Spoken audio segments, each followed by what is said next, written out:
পরমাণু ইস্যুকে কেন্দ্র করে ধ্বংসের দ্বারপ্রান্তে ইরান।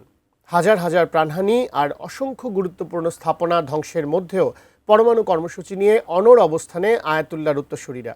এদিকে যৌথ বাহিনীর নারকীয় হামলার পরও এখনও ইরানের কাছে অক্ষত রয়েছে বিশুদ্ধ ইউরেনিয়ামের মজুদ। তবে কি পরমাণু অস্ত্র বানিয়েই ছাড়বে ইরান? বিস্তারিত আরিফ হাসানের প্রতিবেদনে।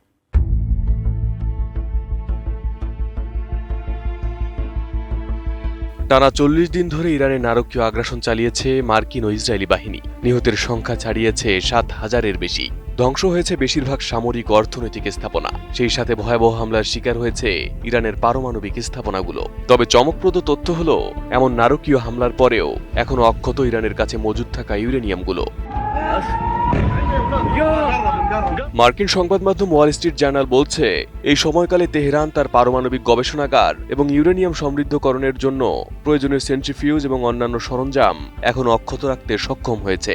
এর আগে ইসরায়েল এবং যুক্তরাষ্ট্রের শীর্ষ কর্মকর্তারা উদ্বেগ প্রকাশ করে বলেছিলেন, ইরান এত সহজে এই পরিমাণে ইউরেনিয়াম ছাড়বে না এবং ইরান আগামী আলোচনা অনুষ্ঠানে আরও বেশি করে দাবি তুলবে। হোয়াইট হাউসের সাবেক কর্মকর্তা এরিক ব্রিয়ার বলেছেন, গত ফেব্রুয়ারির আলোচনার তুলনায় এবার তাদের দাবি অনেক বেশি হবে।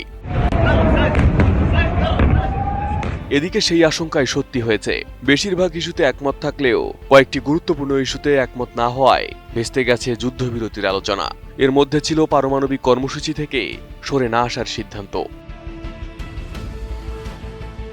আমি বুঝি নির্মাণের শিল্প, সালাম স্টিল বোঝে ডিউরেবিলিটি। সালাম স্টিল, মোস্ট ডিউরেবল স্টিল। এর আগে গত বছরের জুনে ইন্টারন্যাশনাল অ্যাটমিক এনার্জি এজেন্সি জানিয়েছিল, ইরান ৬০% পর্যন্ত ইউরেনিয়াম মজুদ করেছে অজ্ঞাত জায়গায়, যা একটি পাহাড়ের নিচে।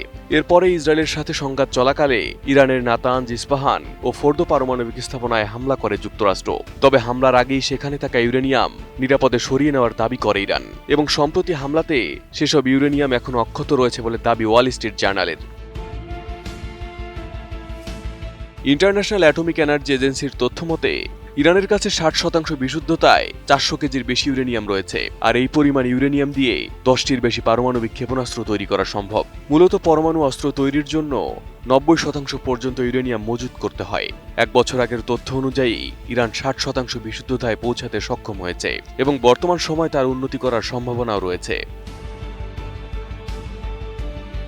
এর আগে যুক্তরাষ্ট্র, ইসরায়েল দাবি করেছিল, ইরান প্রায় পারমাণবিক অস্ত্র তৈরির দোরগোড়ায়। বিশ্লেষকরা বলছেন, ইরান যাতে পারমাণবিক অস্ত্র তৈরি করতে না পারে সেজন্যই বারবার হামলা করছে যুক্তরাষ্ট্র, ইসরায়েল। যদিও ইরান বারবার দাবি করছে তাদের কর্মসূচি শুধুই শান্তিপূর্ণ এবং জ্বালানি নির্ভর, তবুও প্রশ্ন উঠছে, এত প্রাণহানি আর ক্ষতির মাঝেও পারমাণবিক ইস্যু থেকে সরে না আসা কি সত্যিই কেবল জ্বালানির জন্য, নাকি সত্যিই পারমাণবিক অস্ত্র বানিয়ে ফেলার দ্বারপ্রান্তে ইরান?